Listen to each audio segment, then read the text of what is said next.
नमस्कार दोस्तों, मैं हूं कीर्ति और मेरे चैनल आओ चले में आप सभी का स्वागत है। तो आज हम प्रस्तुत करने वाले हैं आपके सामने प्रेमचंद जी जो द्वारा लिखित कहानी सुहाग का शव का पहला भाग।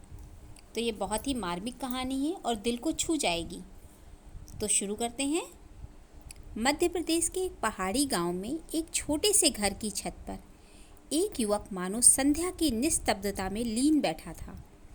सामने चंद्रमा के मलिन प्रकाश में पर्वतमालाएं अनंत के स्वप्न की भांति गंभीर, रहस्यमय, संगीतमय, मनोहर मालूम होती थी। उन पहाड़ियों के नीचे जलधारा की एक रेखा ऐसी मालूम होती थी मानो उन पर्वतों का समस्त संगीत, समस्त गांधीर्य, संपूर्ण रहस्य इसी उज्जवल प्रवाह में लीन हो गया हो। युवक की वेशभूषा से प्रकट होता था कि उसकी दशा बहुत संपन्न नहीं है। हाँ, उसके मुख से तेज और मनस्विता की झलक रही थी।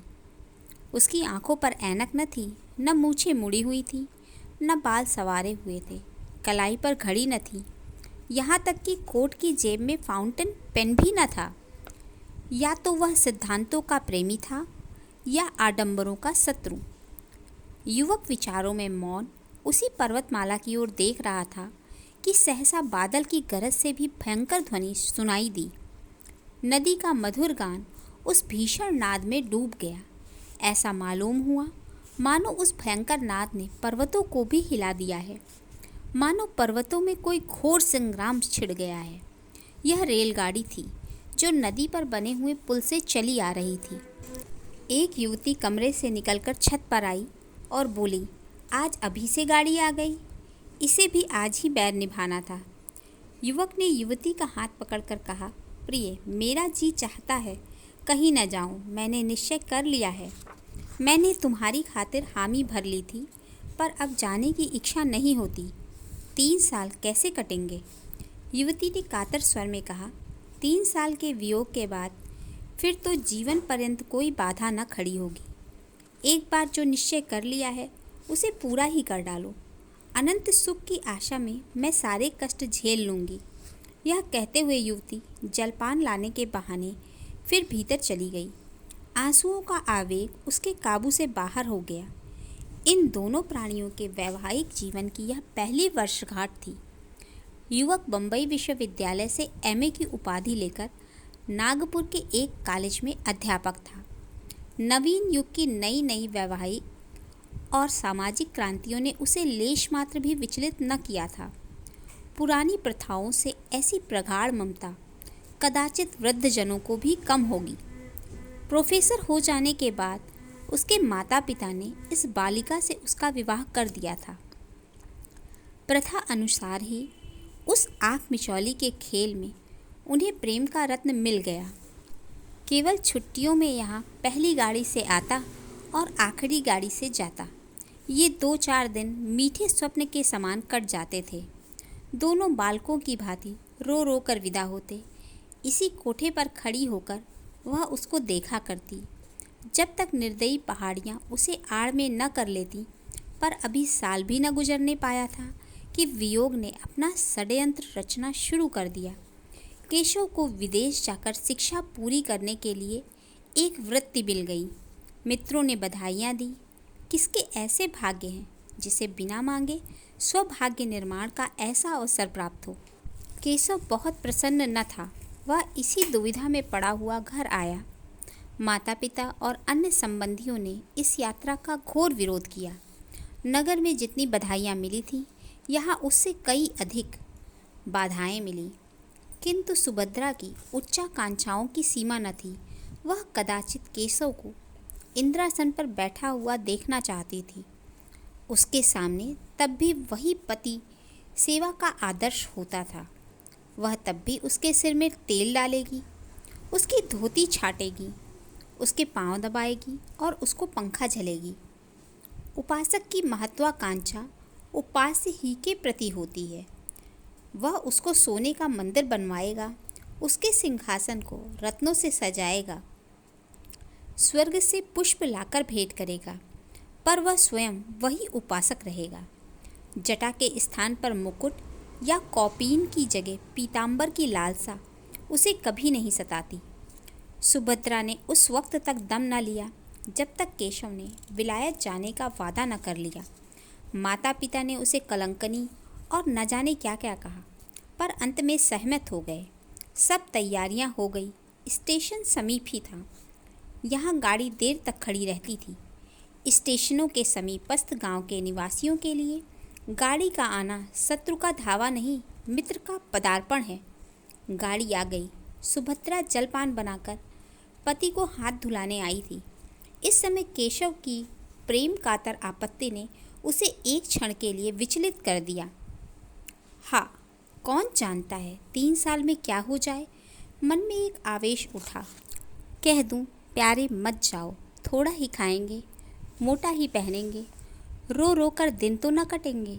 कभी केशव के आने में 1 आधा महीना लग जाता था, तब वह विकल हो जाया करती थी।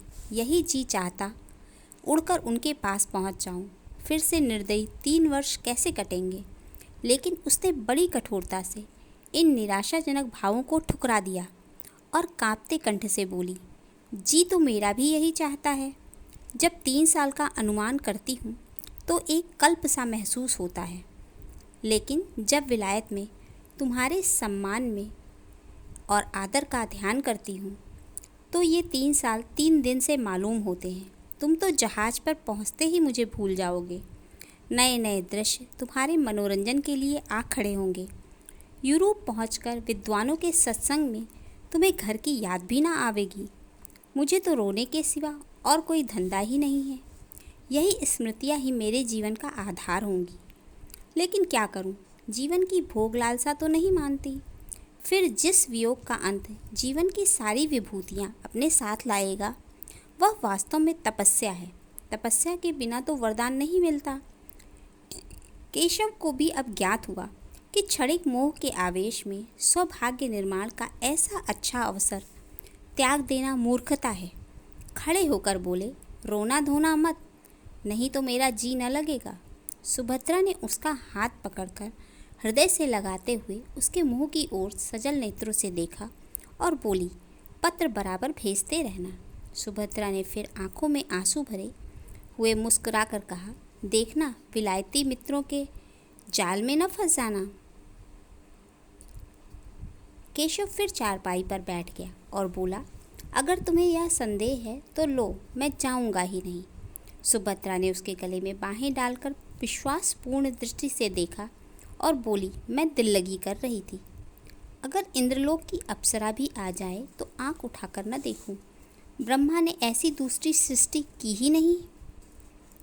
बीच में कोई छुट्टी मिले तो एक बार चले आना।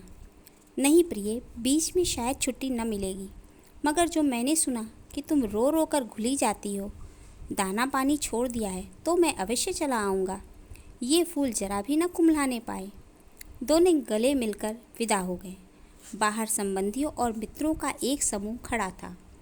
केशव ने बड़ों के चरण छुए, छोटों को गले लगाया और स्टेशन की ओर चले। मित्रगण स्टेशन तक पहुंचाने गए। एक क्षण में गाड़ी यात्री को लेकर चल दी। उधर केशव गाड़ी में बैठा हुआ पहाड़ियों की बहार देख रहा था। उधर सुभद्रा भूमि पर पड़ी सिसकियां भर रही थी। दिन गुजरने लगे उसी तरह जैसे बीमारी के दिन कटते हैं। दिन पहाड़, रात काली बला। रात भर मनाते गुजरती थी कि किसी तरह भोर हो। भोर होता तो मनाने लगती कि जल्दी शाम हो। मैके गई कि वहाँ जी बहलेगा। 10-5 दिन परिवर्तन का कुछ असर हुआ, फिर उससे भी बुरी दशा हुई। भागकर ससुराल चली आई। रोगी करवट बदलकर आराम का अनुभव करता है। पहले 5-6 महीनों तक तो केशव के पत्र 15वें दिन बराबर मिलते रहे। उसमें वियोग के दुख कम, नए नए दृश्यों का वर्णन अधिक होता था, पर सुभद्रा संतुष्ट थी। पत्र आते हैं, वह प्रसन्न है, कुशल से है, उसके लिए यही काफ़ी था। प्रतिकूल वह पत्र लिखती तो विरह व्यथा के सिवा उसे कुछ सूझता ही न था। कभी कभी जब जी बेचैन हो जाता तो पछताती कि व्यर्थ जाने दिया, कहीं एक दिन मर जाऊं तो उनके दर्शन भी न हो। लेकिन 6 महीनों से पत्रों में भी विलम्ब होने लगा। कई महीने तक तो महीने में एक पत्र आता रहा, फिर वह भी बंद हो गया। सुभद्रा के 4-6 पत्र पहुंच जाते तो एक पत्र आ जाता, वह भी बेदिली से लिखा हुआ, काम की अधिकता और समय के अभाव के रोने से भरा हुआ। एक वाक्य भी ऐसा नहीं जिससे हृदय को शांति हो, जो टपकते हुए दिल पर मरहम रखे। आदि से अंत तक प्रिय शब्द का नाम ही नहीं। सुभद्रा अधीर हो उठी। उसने यूरोप यात्रा का निश्चय कर लिया। वह सारे कष्ट सह लेगी, सिर पर जो कुछ पड़ेगी सह लेगी। केशव को आंखों से देखती तो रहेगी। वह इस बात को उनसे गुप्त रखेगी, उनकी कठिनाइयों को और न बढ़ाएगी, उनसे बोलेगी भी नहीं, केवल उन्हें कभी कभी आंख भरकर देख लेगी। यही उसकी शांति के लिए काफ़ी होगा। उसे क्या मालूम था कि उसका केशव अब उसका नहीं रहा। वह अब एक दूसरी ही कामिनी के प्रेम का भिखारी है। सुभद्रा कई दिनों तक इस प्रस्ताव को मन में रखे हुए रोती रही। उसे किसी प्रकार की शंका न होती। समाचार पत्रों के पढ़ते रहने से उसे समुद्री यात्रा का हाल मालूम होता रहता। एक दिन उसने अपने सास ससुर के सामने अपना निश्चय प्रकट किया। उन लोगों ने बहुत समझाया, रोकने की बहुत चेष्टा की, लेकिन सुभद्रा ने अपना हठ न छोड़ा। आखिर जब लोगों ने देखा कि यह किसी तरह से नहीं मानती तो राजी हो गए। मैके वाले भी समझाकर हार गए। कुछ रुपए उसने स्वयं जमा कर रखे थे, कुछ ससुराल में मिले। माँ बाप ने भी मदद की। रास्ते के खर्च की चिंता न रही। इंग्लैंड में पहुंचकर वह क्या करेगी, इसका अभी उसने कुछ निश्चय न किया। इतना जानती थी कि परिश्रम करने वालों को रोटियों की कहीं कमी नहीं रहती। विदा होते समय सास और ससुर दोनों स्टेशन तक आए। जब गाड़ी ने सीटी दी तो सुभद्रा ने हाथ जोड़कर कहा, मेरे जाने का समाचार वहाँ न लिखिएगा, नहीं तो उन्हें चिंता होगी और पढ़ने में उनका जी न लगेगा। ससुर ने आश्वासन दिया। गाड़ी चल दी। लंदन के उस हिस्से में जहाँ इस समृद्धि के समय में भी दरिद्रता का राज्य है, ऊपर के एक छोटे से कमरे में सुभद्रा एक कुर्सी पर बैठी है। उसे यहाँ आए आज 1 महीना हो गया है। यात्रा के पहले उसके मन में जितनी शंकाएं थीं, सभी शांत होती जा रही हैं। बम्बई बंदर में जहाज पर जगह पाने का प्रश्न बड़ी आसानी से हल हो गया। वह अकेली औरत न थी जो यूरोप जा रही हो। 5-6 स्त्रियां और भी उसी जहाज से जा रही थीं। सुभद्रा को न जगह मिलने में कोई कठिनाई हुई, न मार्ग में। यहाँ पहुंचकर और स्त्रियों से संग छूट गया। कोई किसी विद्यालय में चली गई, 2-3 अपने पतियों के पास चली गईं, जो यहाँ पहले आ गए थे। सुभद्रा ने इस मोहल्ले में एक कमरा ले लिया। जीविका का प्रश्न भी उसके लिए बहुत कठिन न रहा। जिन महिलाओं के साथ वह आई थी, उनमें से कई उच्च अधिकारियों की पत्नियां थीं। कई अच्छे अच्छे अंग्रेज घरानों से उनका परिचय था। सुभद्रा को 2 महिलाओं को भारतीय संगीत और हिंदी भाषा सिखाने का काम मिल गया। शेष समय में वह कई भारतीय महिलाओं के कपड़े सीने का काम कर लेती थी। केशव का निवास स्थान यहाँ से निकट है, इसलिए सुभद्रा ने इस मोहल्ले को पसंद किया है। कल केशव उसे दिखाई दिया। ओह, उन्हें बस से उतरते देखकर उसका चित्त कितना आतुर हो उठा था। बस यही मन में आता था कि दौड़कर उनके गले से लिपट जाए और पूछे, क्यों जी, तुम यहाँ आते ही बदल गए? याद है तुमने चलते समय क्या क्या वादे किए थे? उसने बड़ी मुश्किल से अपने को रोका था। तब से इस वक्त तक उसे मानो नशा सा छाया हुआ है। वह उनके इतने समीप है, चाहे रोज उन्हें देख सकती है, उनकी बातें सुन सकती है, हाँ उन्हें स्पर्श तक कर सकती है। अब यह उससे भागकर कहाँ जाएंगे? उनके पत्रों की अब उसे क्या चिंता है? कुछ दिनों के बाद संभव है वह उनके होटल के नौकरों से जो चाहे पूछ सकती है। संध्या हो गई थी। धुएं में बिजली की लालटेन रोती आंखों की भांति ज्योतिहीन सी हो रही थी। गली में स्त्री पुरुष सैर करने को जा रहे थे। सुभद्रा सोचने लगी, इन लोगों को आमोद से कितना प्रेम है। मानो किसी को चिंता ही नहीं, मानो सभी संपन्न हैं। जब ही ये लोग इतने एकाग्र होकर सब काम कर सकते हैं। जिस समय जो काम करते हैं जी जान से करते हैं। खेलने की उमंग है तो काम करने की भी उमंग है। और एक हम हैं कि न हंसते हैं न रोते हैं, मौन बैठे रहते हैं। स्फूर्ति का कहीं नाम नहीं।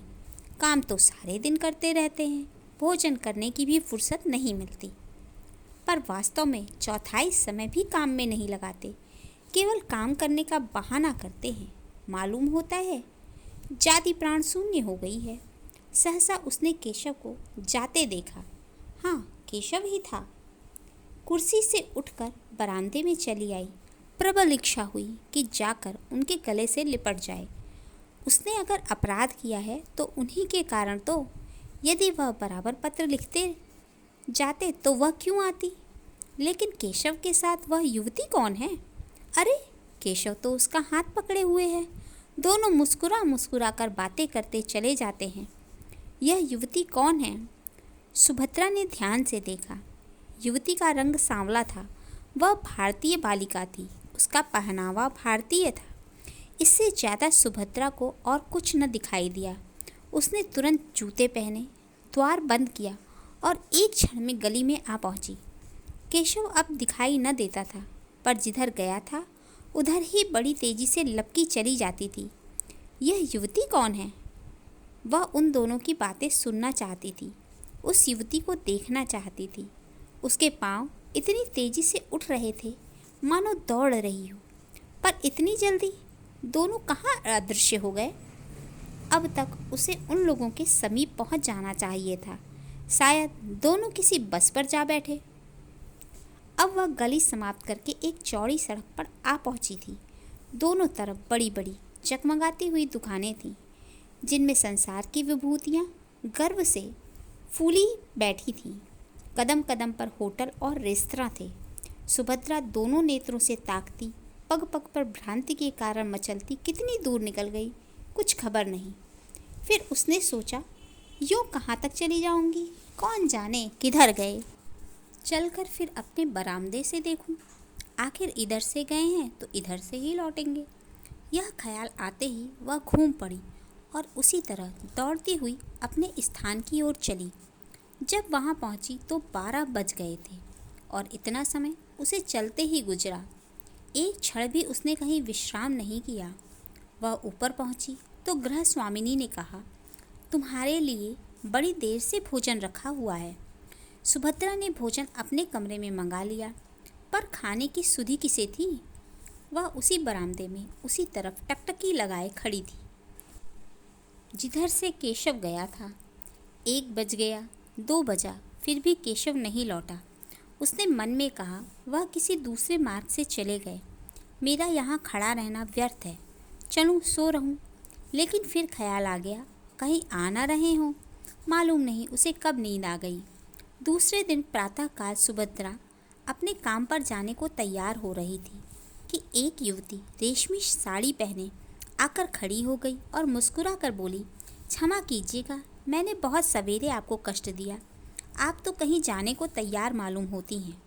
सुभद्रा ने एक कुर्सी बढ़ाते हुए कहा, हाँ, एक काम से बाहर जा रही थी। मैं आपकी क्या सेवा कर सकती हूँ? यह कहते हुए सुभद्रा ने युवती को सिर से पांव तक उसी आलोचनात्मक दृष्टि से देखा जिससे स्त्रियां ही देख सकती हैं। सौंदर्य की किसी परिभाषा से भी उसे सुंदरी न कहा जा सकता था। उसका रंग सांवला, मुंह कुछ चौड़ा, नाक कुछ चिपटी, कद भी छोटा और शरीर भी कुछ स्थूल था। आंखों पर ऐनक लगी हुई थी, लेकिन इन सब कारणों के होते हुए भी उसमें कुछ ऐसी बात थी जो आंखों को अपनी ओर खींच लेती थी। उसकी वाणी इतनी मधुर, इतनी संयमित, इतनी विनम्र थी कि जान पड़ता था किसी देवी के वरदान हो। एक एक अंग से प्रतिभा विकीर्ण हो रही थी। सुभद्रा उसके सामने हल्की एवं तुच्छ मालूम होती थी। युवती ने कुर्सी पर बैठते हुए कहा, अगर मैं भूलती हूँ तो मुझे क्षमा कीजिएगा। मैंने सुना है कि आप कुछ कपड़े भी सीती हैं, जिसका प्रमाण यह है कि यहाँ स्वीविंग मशीन मौजूद है। सुभद्रा, मैं 2 लेडीज़ों को भाषा पढ़ाने जाया करती हूँ। शेष समय में कुछ सिलाई भी कर लेती हूँ। आप कपड़े लाई हैं? युवती ने कहा, नहीं, अभी कपड़े नहीं लाई। यह कहते हुए उसने लज्जा से सिर झुकाकर मुस्कुराते हुए कहा, बात यह है कि मेरी शादी होने जा रही है। मैं वस्त्राभूषण सब हिंदुस्तानी रखना चाहती हूँ। विवाह भी वैदिक रीति से ही होगा। ऐसे कपड़े यहाँ आप ही तैयार कर सकती हैं। सुभद्रा ने हंसकर कहा, मैं ऐसे अवसर पर आपके जोड़े तैयार करके अपने को धन्य समझूंगी। वह शुभ तिथि कब है? युवती ने सकुचाते हुए कहा, वह तो कहते हैं इसी सप्ताह में हो जाए, पर मैं उन्हें टालती आती हूँ। मैंने तो चाहा था कि भारत लौटने पर विवाह होता, पर वह इतने उतावले हो रहे हैं कि कुछ कहते नहीं बनता। अभी तो मैंने यही कहकर टाला है कि मेरे कपड़े सिल रहे हैं। सुभद्रा ने कहा, तो मैं आपके जोड़े जल्द दे दूंगी। युवती ने हंसकर कहा, मैं तो चाहती हूँ कि आप महीनों लगा देती। सुभद्रा ने कहा, वाह, मैं इस शुभ कार्य में विघ्न क्यों डालने लगी? मैं इसी सप्ताह में आपके कपड़े दे दूंगी और उनसे इसका पुरस्कार लूंगी। युवती खिलखिलाकर हंसी। कमरे में प्रकाश की लहरें सी उठ गई। बोली, इसके लिए तो पुरस्कार वह देंगे, बड़ी खुशी से देंगे और तुम्हारे कृतज्ञ होंगे। मैंने प्रतिज्ञा की थी कि विवाह के बंधन में पड़ूंगी ही नहीं, पर उन्होंने मेरी प्रतिज्ञा तोड़ दी। अब मुझे मालूम हो रहा है कि प्रेम की बेड़ियाँ कितनी आनंदमय होती हैं। तुम तो अभी हाल ही में आई हो, तुम्हारे पति भी साथ होंगे। सुभद्रा ने बहाना किया। बोली, वह इस समय जर्मनी में है। संगीत से उन्हें बहुत प्रेम है। संगीत ही का अध्ययन करने के लिए वहाँ गए हैं। तुम भी संगीत जानती हो? बहुत थोड़ा। केशव को संगीत से बड़ा प्रेम है। केशव का नाम सुनते ही सुभद्रा को ऐसा मालूम हुआ जैसे बिच्छू ने काट लिया हो। वह चौंक पड़ी। युवती ने पूछा, आप चौंक कैसे गईं? क्या केशव को जानती हो? सुभद्रा ने बात बनाकर कहा, नहीं, मैंने यह नाम कभी नहीं सुना। वह यहाँ क्या करते हैं? सुभद्रा को ख्याल आया, क्या केशव किसी दूसरे आदमी का नाम नहीं हो सकता? इसलिए उसने यह प्रश्न किया। उसी जवाब पर उसकी जिंदगी भर का फैसला था। युवती ने कहा, यहाँ विद्यालय में पढ़ते हैं। भारत सरकार ने उन्हें भेजा है। अभी साल भर भी तो आए नहीं हुआ। तुम देखकर प्रसन्न होगी। तेज और बुद्धि की मूर्ति समझ लो। यहाँ के अच्छे अच्छे प्रोफेसर उनका आदर करते हैं।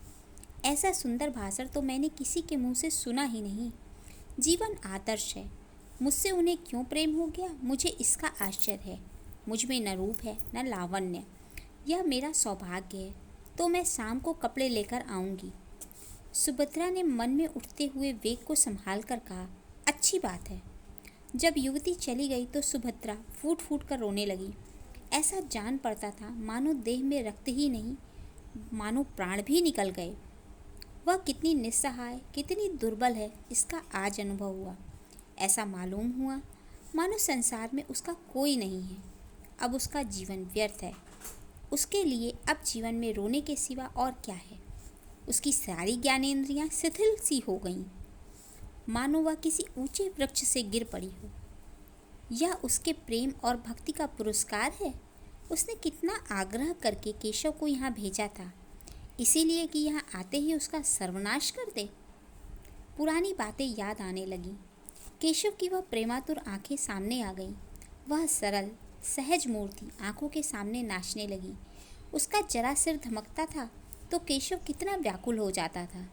एक बार जब उसे फसली बुखार आ गया था तो केशव घबराकर 15 दिन की छुट्टी लेकर घर आ गया था और उसके सिरहाने बैठा रात भर पंखा चलता रहा था। वही केशव अब इतनी जल्द उससे ऊब उठा। उसके लिए सुभद्रा ने कौन सी बात उठा रखी? वह तो उसी को अपना प्राणाधार, अपना जीवन धन, अपना सर्वस्व समझती थी। नहीं नहीं, केशव का दोष नहीं, सारा दोष इसी का है। इसी ने अपनी मधुर बातों से उन्हें वशीभूत कर लिया है।